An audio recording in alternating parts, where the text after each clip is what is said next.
Você não procrastina porque você é preguiçoso. Você procrastina porque você aprendeu que isso te faz evitar algum desconforto. E você ficou muito bom nisso. Vai lá, começar uma tarefa, aí você senta, pega o celular, assiste um vídeo, dá uma olhada nas mensagens, organiza ali alguma coisa que não tem relevância nenhuma. E aí quando você percebe, já passou mais de 1 hora e você nem começou a fazer aquilo que você precisava. Aí surge aquela sensação de autocobrança, de culpa, de que você está sabotando sua própria vida e ficando para trás. Só que tem uma coisa aqui que é muito importante, que isso não é preguiça. Isso é um padrão que você aprendeu para evitar algum desconforto. E de tanto que você reforçou esse padrão, você ficou muito bom em fazer isso. Muito prazer, meu nome é Hugo, sou psicólogo clínico. Nesse vídeo eu quero te explicar os motivos pelos quais a gente procrastina, o que mantém esse comportamento e algumas ajudas que podem diminuir esse comportamento através da psicologia cognitivo-comportamental e da análise do comportamento. Antes de tudo, eu queria definir aqui o que é procrastinação para as coisas ficarem mais simples. Procrastinar é o ato voluntário de adiar ou postergar uma tarefa importante, mesmo que você saiba das consequências negativas desse ato.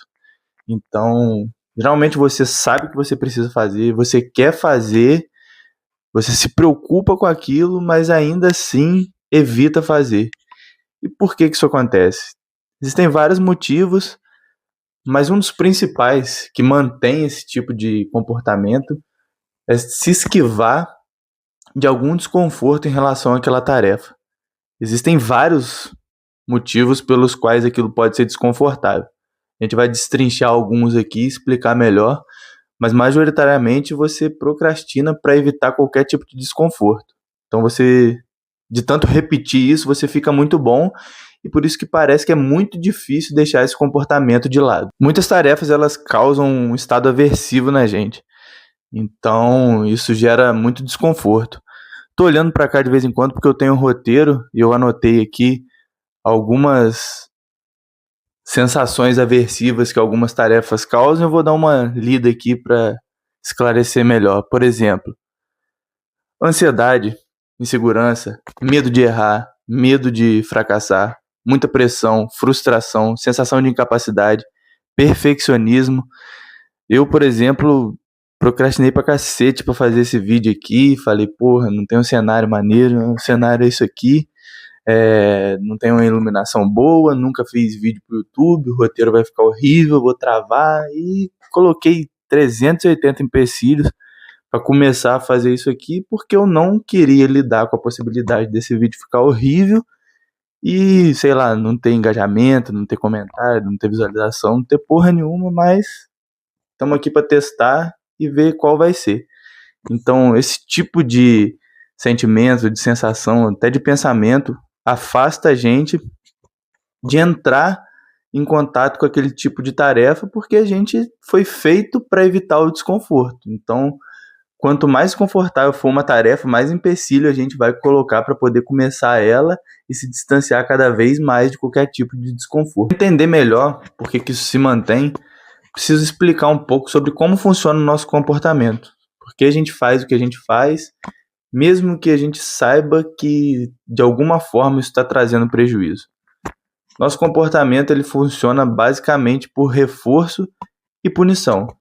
Se você fez alguma coisa que deu errado, a probabilidade de você repetir aquilo naquele contexto é baixa.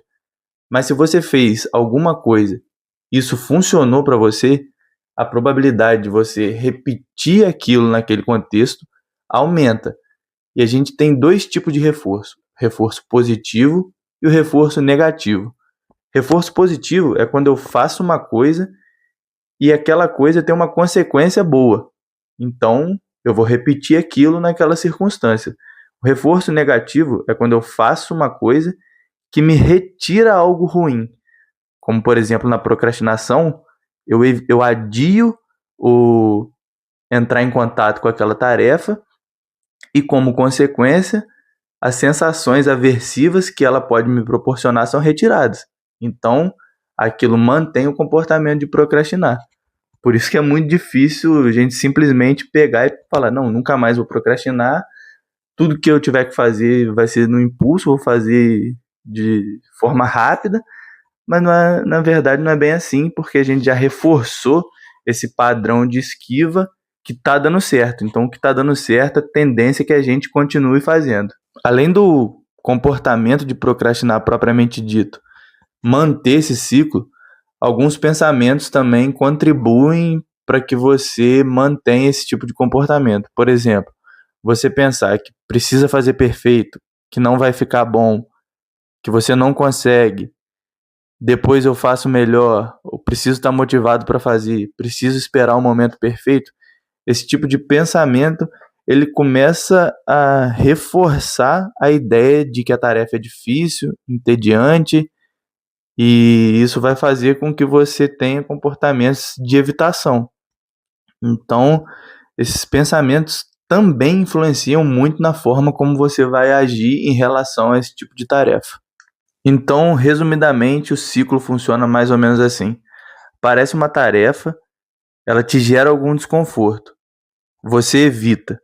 Você sente alívio imediato e depois você começa a se cobrar, fica ansioso, e aí a tarefa acumula e o desconforto aumenta ainda mais. Então, num primeiro momento, você resolveu aquele problema adiando e posteriormente você aumentou o problema acumulando aquelas tarefas. Bom, mas e aí, como que a gente reduz esse tipo de comportamento? Como a gente melhora em questão de ficar procrastinando as coisas? Vou falar algumas estratégias aqui, não significa que todas vão dar certo e que você vai diminuir a procrastinação drasticamente, mas pode ser um começo para te ajudar. A primeira delas é reduzir a barreira inicial.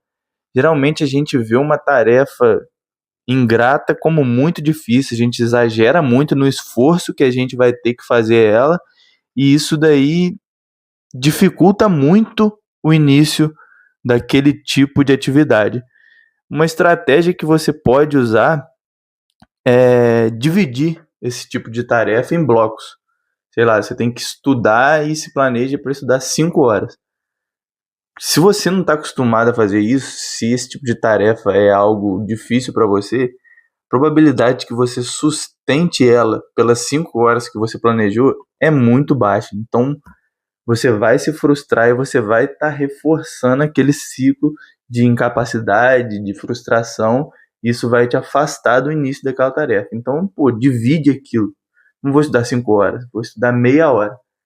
Fazendo isso, cumprindo com esse combinado que você fez, você se auto-reforça a continuar engajado naquele tipo de tarefa. Então, quebrar ela em blocos menores vai fazer você se engajar melhor naquilo. Outra estratégia muito boa é modificar o ambiente para evitar distração.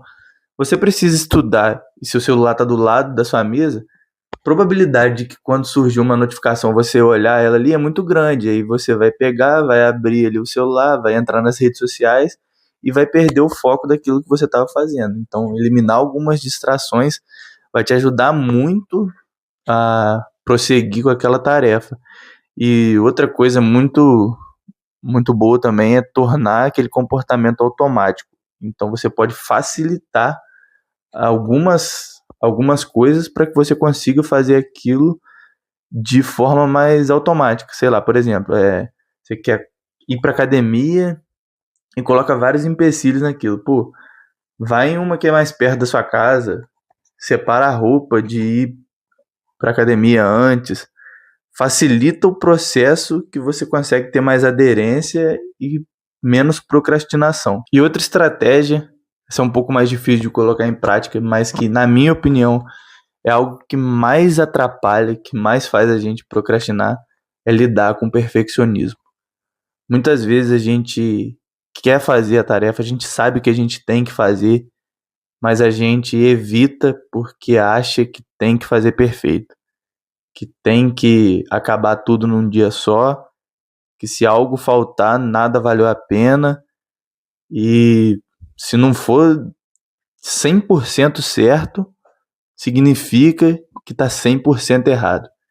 esse tipo de pensamento acaba com qualquer progresso.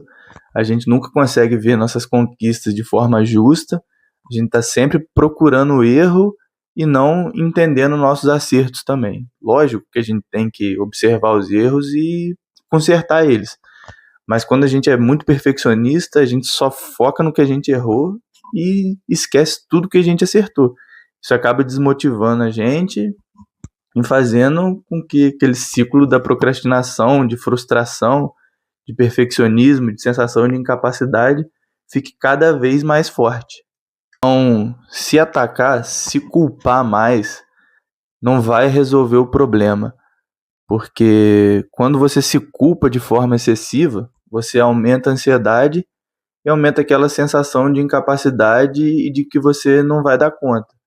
Então, o foco não deve ser em como eu paro de procrastinar, e sim o que eu estou tentando evitar procrastinando. Isso vai fazer com que você entenda qual é a função daquele comportamento e dessa forma você consegue ter estratégias mais eficazes e que você consiga sustentar no longo prazo do que quando você se culpa e tenta se atacar por não estar fazendo aquilo que você gostaria ou estar mantendo aquele comportamento de procrastinação. Esse vídeo de alguma forma foi útil para você? Deixa um like aí, me segue nas redes sociais que eu vou deixar na descrição aqui do vídeo e muito obrigado aí pela audiência, tamo junto.